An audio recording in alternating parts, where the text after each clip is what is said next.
Hi friends, welcome Nisha's home cooking. അപ്പോൾ ഇന്ന് നമ്മൾ ചെയ്യാൻ പോകുന്നത് ഇതുപോലെ റവ വെച്ചിട്ടുള്ളൊരു അപ്പമാണ്. വളരെ സോഫ്റ്റ് ആയിട്ടുള്ളൊരു അപ്പവും കണ്ടോ. അതിൻ്റെ ഒപ്പം ഈസി ആയിട്ടെന്ന് പറയും, ഈസിയസ്റ്റ് എന്ന് പറയുന്ന പോലത്തെ ഒരു പൊട്ടറ്റോ കറിയുമാണ് ഉണ്ടാക്കിയിരിക്കുന്നത്. ഈ അപ്പം ഉണ്ടല്ലോ, നമുക്ക് 5 മിനിറ്റ് തന്നെ മതി ഇത് ഉണ്ടാക്കിയെടുക്കാനും. അത്ര ഈസി ആയിട്ട് ഉണ്ടാക്കാൻ ചെയ്യാം. ഇത് നല്ല സോഫ്റ്റുമാണ്, ടേസ്റ്റിയുമാണ്. അതുപോലെ സോഫ്റ്റ് അപ്പമാണ്. അതുപോലെ ഈ പൊട്ടറ്റോ കറി ആണെങ്കിലും വളരെ യമ്മി ആയിട്ടുള്ളൊരു പൊട്ടറ്റോ കറി. അപ്പം നമുക്ക് ഈ കറിയും അപ്പമൊക്കെ എങ്ങനെ ഉണ്ടാക്കുന്നതെന്ന് നോക്കാം. പൊട്ടറ്റോ കറിക്ക് വേണ്ടി എടുത്തിരിക്കുന്നത് ഞാനിപ്പോൾ 2 പൊട്ടറ്റോ എടുത്തിട്ടുണ്ട്, പിന്നെ ഒരു ചെറിയ ക്യാരറ്റിൻ്റെ കഷ്ണം എടുത്തിട്ടുണ്ട്, ഒരു സവോളയുണ്ട്, പിന്നെ നമ്മൾ കറിവേപ്പില കുറച്ചുണ്ട്, ഒരു പീസ് ഇഞ്ചി, കുറച്ച് വെളുത്തുള്ളി, 2 പച്ചമുളകൊക്കെ നമ്മുടെ എരിവിനനുസരിച്ച് എടുക്കാം കേട്ടോ. ഞാനിവിടെ 2 എടുത്തിട്ടുള്ളൂ, കുറച്ചും കൂടി വേണമെങ്കിൽ അതെടുക്കാം. പിന്നെ ഇത് ഒത്തിരി എരിവില്ലാത്ത പച്ചമുളക്, നല്ല എരിവുള്ളതിനനുസരിച്ച് നോക്കുക. പിന്നെ ഒരു ചെറിയ ബേലീഫ് എടുത്തിട്ടുണ്ട്, ചെറിയ കറുവാപ്പട്ടയുടെ പീസും 2 ഏലക്കായും ഉണ്ട്. അപ്പോൾ നമ്മൾക്ക് ഇതാ സാധനമൊക്കെ വെജിറ്റബിളൊക്കെ കട്ട് ചെയ്യാം. അപ്പോൾ നമ്മൾ പൊട്ടറ്റോയും ക്യാരറ്റും എല്ലാം നന്നായിട്ട് അരിഞ്ഞെടുത്തിട്ടുണ്ട്. പിന്നെ ഒനിയനും പച്ചമുളകും ഇഞ്ചിയും വെളുത്തുള്ളിയും എല്ലാം നമ്മൾ കട്ട് ചെയ്ത് വെച്ചു. നല്ല എളുപ്പത്തിലുണ്ടാക്കാവുന്നൊരു കറിയാണ് കേട്ടോ. അപ്പോൾ ഞാനിവിടെ കുക്കറിലാണ് ഉണ്ടാക്കുന്നത്. അപ്പോൾ കുക്കർ വെച്ചിട്ട് ഒരു 2 സ്പൂൺ എണ്ണ ഒഴിച്ചിട്ടുണ്ട്. പിന്നെ നമുക്ക് ഇതിനകത്തോട് നമ്മുടെ ആ കറുവാപ്പട്ടയും ബേലീഫും ഏലക്കയും കൂടി ഇട്ട് കൊടുക്കുക. അത് ചൂടായിട്ടുണ്ട്. അപ്പോൾ നമ്മൾ അരിഞ്ഞ് വെച്ചിരിക്കുന്ന സവാളയും പച്ചമുളകും ഇഞ്ചിയും വെളുത്തുള്ളിയും കൂടി ഇട്ട് കൊടുക്കാം. ഒരു 1/2 ടീസ്പൂൺ ഉപ്പ് ഇട്ട് കൊടുക്കാം. പിന്നെയുള്ള ഇത്തിരി കറിവേപ്പില. ഇനി നമുക്കൊന്ന് വഴറ്റാം. മീനൊക്കെ ഒരുമാതിരി വഴന്നിട്ടുണ്ട്. ഇനി ഒരു പിഞ്ചൽ 2 പിഞ്ച് വളരെ കുറച്ച് മഞ്ഞൾപ്പൊടി, വെരി ലിറ്റിൽ മഞ്ഞൾപ്പൊടി മതി. 2 പിഞ്ച് ഇട്ടിട്ടുള്ളൂ. പിന്നെ നമ്മൾ 1/2 സ്പൂൺ മല്ലിപ്പൊടി ഇട്ടു.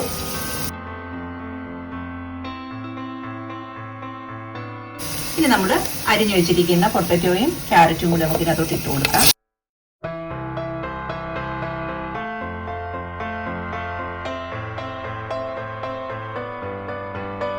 അപ്പോൾ ഇനി ഒരു 1/2 കപ്പ് വെള്ളം ഒഴിച്ചിട്ട്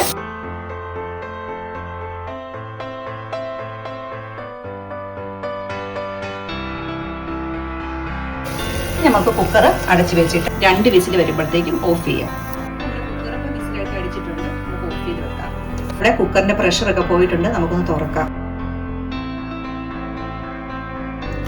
നമ്മുടെ കറിയൊക്കെ നല്ലതായിട്ട് പൊട്ടറ്റോയും സാധനം എല്ലാം നന്നായിട്ട് വെന്ത് വന്നിട്ടുണ്ട്. ജസ്റ്റ് ഒന്ന് ഉടച്ചു കൊടുക്കാം.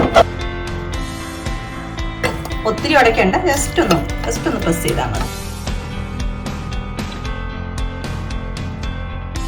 ഇനി നമ്മൾ ഇതിനകത്തോട്ട് ഒഴിക്കുന്നത്, ഞാൻ ശകലം കോൺഫ്ലോർ എടുത്ത് വെച്ചിട്ടുണ്ട്, ഒരു 1/4 ടീസ്പൂൺ മതി കേട്ടോ.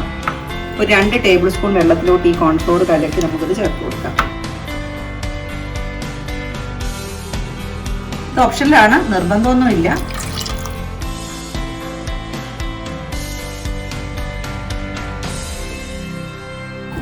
ഇനി നമ്മൾ ഇതിനകത്തോട്ട് ചേർക്കുന്നത്, നമ്മൾ തേങ്ങാപ്പാലൊന്നുമല്ല, ഞാൻ കുറച്ച് പശുവും പാൽ, നോർമൽ പാല്, മിൽക്കാണ് ഒഴിച്ചു കൊടുക്കുന്നത്.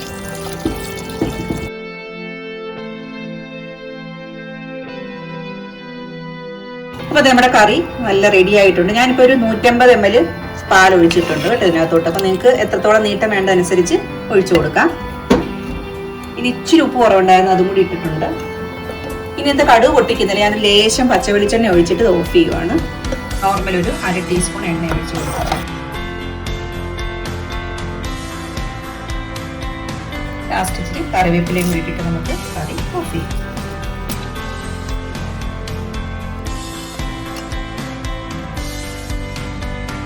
നമുക്ക് ഓഫ് ചെയ്യാം. അപ്പോൾ ഇനി ഇവിടെ അപ്പത്തിനുള്ള ചെയ്ത് മിക്സ് ഉണ്ടാക്കാം. അപ്പത്തിനിപ്പോഴും റവ കൊണ്ടുള്ള അപ്പം അല്ലേ, അപ്പോൾ അതിന് വേണ്ടിയിട്ട് 1 കപ്പ് റവ എടുത്തിട്ടുണ്ട്. നമ്മൾ വറുത്ത് ഉറക്കാത്ത, ഞാനിപ്പോൾ വറുത്തിട്ടൊന്നുമില്ല, ഡയറക്റ്റ്ലി കടയിൽ നിന്ന് മേടിച്ച പോലെ തന്നെ റവയാണ് എടുത്തേക്കുന്നത്. നമ്മൾ 1 കപ്പ് ആയതുകൊണ്ട് 1/2 കപ്പ് തൈര്, ഞാൻ കടയിൽ നിന്ന് മേടിച്ച വലിയ പുളിയൊന്നും ഇല്ലാത്ത തൈരാണ് എടുത്തേക്കുന്നത്. നമുക്കിതിനകത്തോട്ട് 1/2 കപ്പ് വെള്ളം, അപ്പം നമുക്ക് 1/2 കപ്പ് വെള്ളം ഒഴിക്കാം. ഇനി കൺസിസ്റ്റൻസി നോക്കിയിട്ട് വേണമെങ്കിൽ ചേർക്കാം. ഇനി നമുക്ക് വേണ്ടത് ഒരു 1/2 ടീസ്പൂൺ പഞ്ചസാര ഇടാം. ഉപ്പ് ടേസ്റ്റിന് 1/2 ടീസ്പൂൺ ഇട്ട് ഉപ്പ് ഇട്ടിട്ടുണ്ട്. ഇനി നമുക്ക് നന്നായിട്ടൊന്ന് മിക്സിയിൽ അടിച്ചെടുത്തിട്ട് വരാം. ഇത് കണ്ടോ, നല്ല പതാന്ന് നമ്മൾ അരച്ചെടുത്തിട്ടുണ്ട്. ഇത് പൾസിലിട്ട് ഇങ്ങനെ അടയ്ക്കുകയും ഒന്ന് പൾസ് മോഡിലിട്ട് അടയ്ക്കുവാണെങ്കിൽ ഇതുപോലെ പതഞ്ഞ് നന്നായിട്ട് പതഞ്ഞ് വരുമോ കേട്ടോ. ഈ അരിച്ചൊരു ബൗളിലോട്ട് ഒഴിച്ചു കൊടുക്കാം.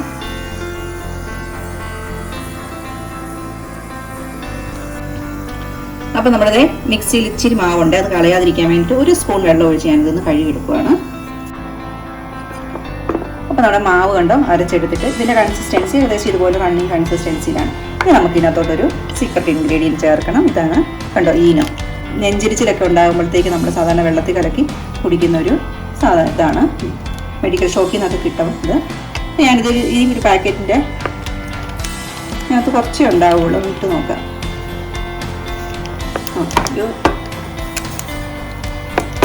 ഒരു പാക്കറ്റ് ഇട്ട് നമുക്കിതിനെ നല്ലപോലെ ഒന്ന് മിക്സ് ചെയ്യാം.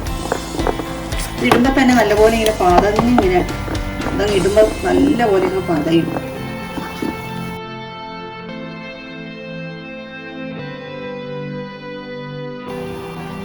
സഡൻ ആയിട്ടുള്ള ആക്ടിവേഷനാണ് ഇതിൻ്റെത് പ്രോസസ്. അപ്പോൾ നമ്മുടെ കണ്ടോ മാവ് നല്ല പോലെ പതഞ്ഞ് വന്നിട്ടുണ്ട്. പാൻ വെച്ചിട്ട് നമുക്ക് അതിനകത്തോട്ട് ഒഴിക്കാം. ഇവിടെ അപ്പം ഉണ്ടാക്കാനായിട്ട് നമുക്ക് മാവ് ഒഴിക്കാം.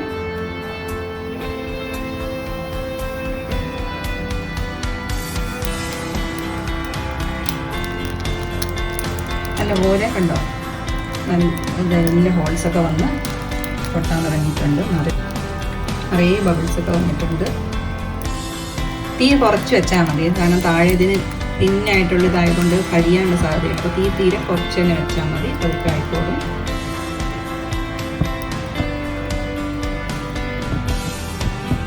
ഇപ്പം നമ്മുടെ അപ്പം റെഡി ആയിട്ടുണ്ട്. നമുക്കിനി അടുപ്പത്തടുക്ക് തിരിച്ചിടണമെന്നൊന്നുമില്ല, ഇങ്ങനെ തന്നെ മതിയാവും.